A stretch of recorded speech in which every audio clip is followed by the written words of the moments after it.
Ah, mais t'es déjà fatigué, toi? Tu as de la force, toi. Qu'est-ce que tu crois? C'est dans le sang. Bon, je vais prendre une douche. Dans le sang, wesh.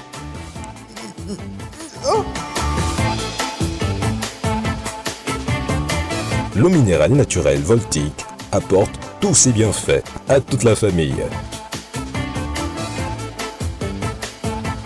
Ne dites plus eau, dites Voltic.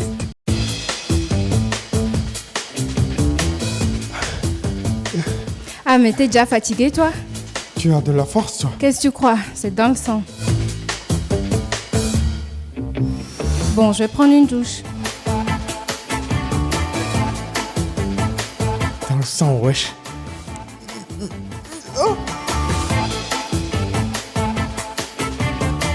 L'eau minérale naturelle Voltic apporte tous ses bienfaits à toute la famille.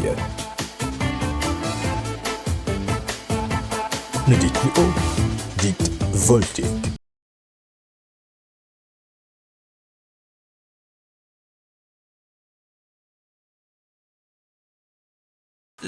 L'examen, tout de suite, peut-être que vous attendez que je cite un examen paraclinique, c'est-à-dire un bilan.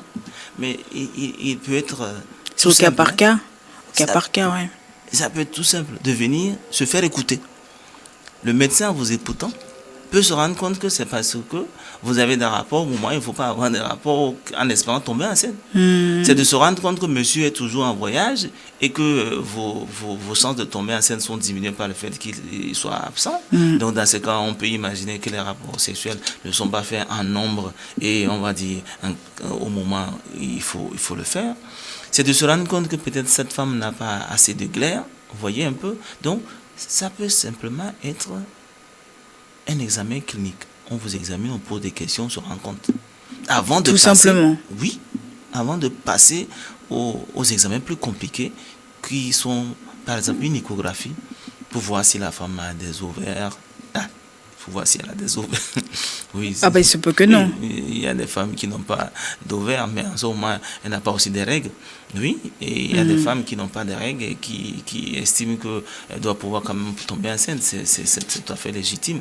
Oui, donc et tout ça, il faut le savoir, oui. Oui, l'échographie va vous dire il n'y a pas d'ovaires, ou il y a des ovaires qui n'ont pas beaucoup d'ovules, ou qui en ont de trop aussi. Et donc, ça peut créer un problème.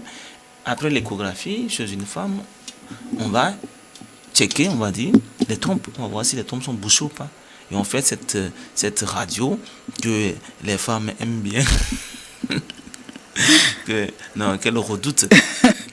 C'est pas radio des trompes. C'est pas agréable. Oui, mais et ça aussi, il faut dire que ce n'est pas chaque fois que ça fait mal.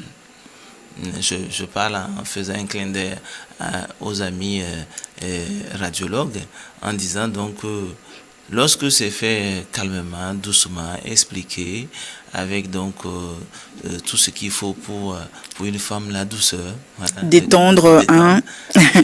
Et ça fait pas mal ou ça fait moins mal. Donc on fait la radio des trompes et on va dire que chez la femme, c'est l'essentiel des examens et l'habitude, ce qu'on fait habituellement. Après on peut faire ce qu'on appelle les dosages des hormones. Mais ça commence par être assez compliqué. Chez l'homme, et c'est ce qui m'étonne, pour qu'ils n'aiment pas se soumettre donc aux examens, après qu'on l'ait examiné, et ça aussi il faut le dire, hein, les hommes, quand ils viennent en consultation avec leurs femmes, ils sont étonnés que le gynécologue dise, ou que l'andrologue, donc le médecin qui s'occupe de la fertilité donc des hommes, dise venez je vais vous examiner. Oui. Et oui. On sait que ce sont les testicules qui produisent les spermatozoïdes. On sait que tout ce qui entoure les testicules, à savoir les canaux que vous touchez, peuvent également participer à l'infertilité. Il faut les examiner. Et on les examine. Donc, en vous examinant, tout simplement, on peut se rendre compte que, par exemple, l'homme ignore qu'il n'a qu'un testicule. Ah oui. Ah bon? Qu'il a un testicule qui n'est pas bien placé, qui est monté un peu plus, que les testicules ne sont pas de volume normal. Donc ça, ce sont des choses qu'on détecte déjà en examinant. Donc l'examen clinique simple, c'est pour ça qu'il faut venir. Il faut y aller, il faut absolument y aller. Il doit être examiné. Après, comme je disais, si je suis étonné que les hommes n'aiment pas se soumettre à l'examen, donc de l'exploration de l'infécondité ou de l'infertilité du couple, c'est qu'il n'a qu'un seul examen qui ne fait pas mal. qui ne fait rien. C'est le spermogramme. C'est tout. On fait un spermogramme sur l'homme et on regarde. Après aussi, on peut corser l'addition en mettant donc d'autres choses, mais c'est lorsque le spermogramme pose problème. On peut faire aussi une échographie lorsqu'on s'est rendu compte à l'examen justement qu'il y a des anomalies. Vous voyez, finalement, c'est pas compliqué, non, d'explorer. Non, mais bon, c'est dans la tête. Il faut les préparer. Pas boucher, que les spermatozoïdes ne posent pas problème, qu'on s'est orienté après le traitement. J'imagine bien. Mais il y a aussi l'in vitro. On en parle. Ah, vous voulez en parler? Oui, il faut en parler. Il faut en parler parce que, en disant d'entame que il ne faut pas penser que c'est réservé à des gens qui ont tout essayé et que ça n'a pas marché et que c'est à eux qu'il faut proposer une fécondation in vitro. Ça rend la fécondation in vitro incompétente, inefficace et ça laisse penser donc que c'est une technique qui ne marche pas. Non, on ne devait pas aller à la fécondation in vitro parce qu'on a tout essayé, on a fait un parcours de combattant comme ça c'est dit et au bout de la chaîne, lorsque finalement on n'a plus rien, on dit à 40 ans, à 50 ans, on dit finalement allons faire la fécondation in vitro. Non. Il y a des indications. Il y a des raisons pour lesquelles on peut faire une fécondation in vitro à 20 ans. Ah oh. À 20 ans. Supposons que les trompes de la femme sont bouchées et que aucune technique n'arrive à recanaliser, à redonner la capacité à cette trompe de fonctionner. Pour cette femme-là, prenons le cas des femmes qui ont eu 2 fois une GU. Première GU, une trompe a été enlevée. Deuxième GU, malheureusement, la deuxième trompe a été enlevée. Il n'y a plus possibilité naturelle de concevoir sur cette femme. Même si elle a 20 ans, même si elle a 25 ans, il faut qu'elle passe en la fécondation in vitro. Et donc la fécondation in vitro, ce n'est pas aussi compliqué à comprendre. Nous avons dit que pour tomber enceinte, il faut un spermatozoïde et un ovule qui se rencontrent dans la trompe. Ok.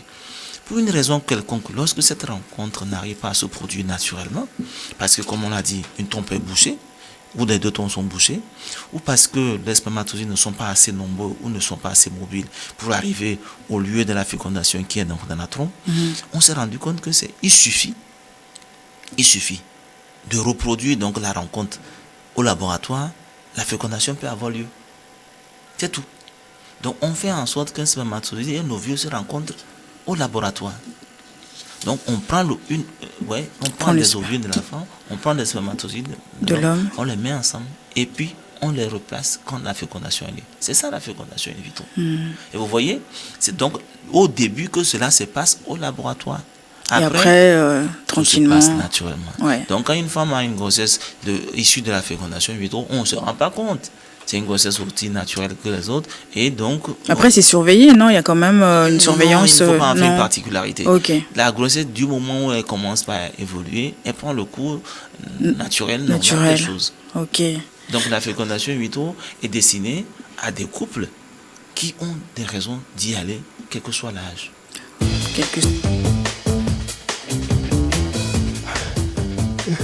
Ah, mais t'es déjà fatigué, toi? Tu as de la force, toi. Qu'est-ce que tu crois? C'est dans le sang. Bon, je vais prendre une douche. Dans le sang, wesh.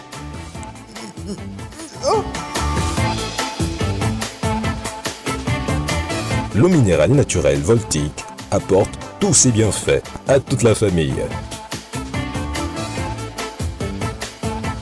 Ne dites plus haut, dites Voltic.